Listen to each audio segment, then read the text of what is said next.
Jono, how's your pitching practice going there? Sam, it's a little inconsistent actually, mate. I don't have much feel for my pitching at all. I can see that was a little bit fat with the contact. It was, yeah. You're getting some thin ones as well? And thin ones, yeah. As I say, it's very inconsistent. Okay, I think I can see what's happening.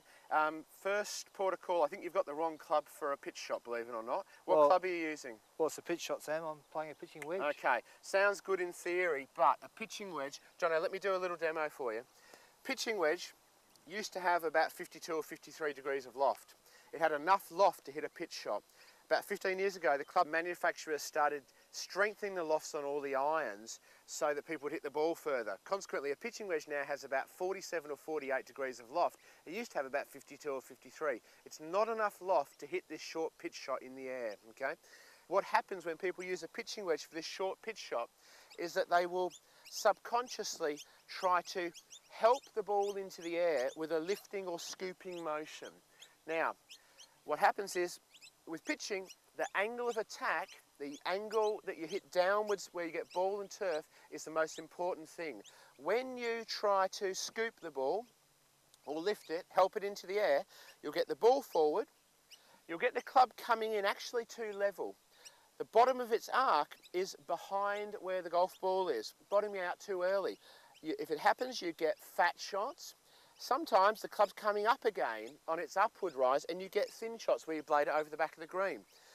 We can help all this by a couple of simple things. First of all, get rid of your pitching wedge.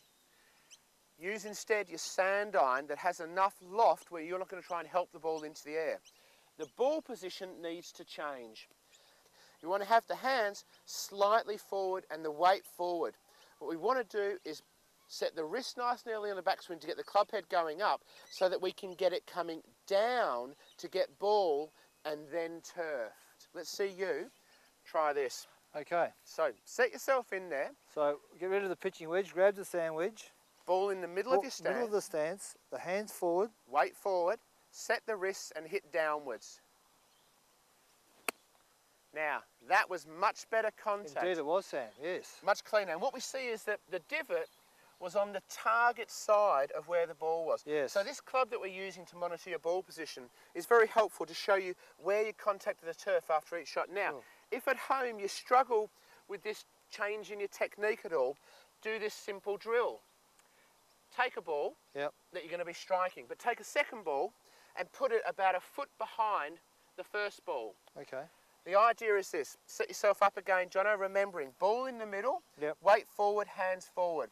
If you set your wrists early, you'll miss that ball, that second ball, and you'll get the club swinging upward enough to swing downward enough to hit ball and then turf. Really feel the hands hinge there, don't you? Can you feel it setting early like that? Sure. On the way down, Jono, if you rock back this time and you try to scoop, lift that ball out, you'll hit that back ball. So now you're going to feel like you get ball and turf. You've got enough loft on that club where you don't have to try and help it in the air with your sand iron. Let's see the shot.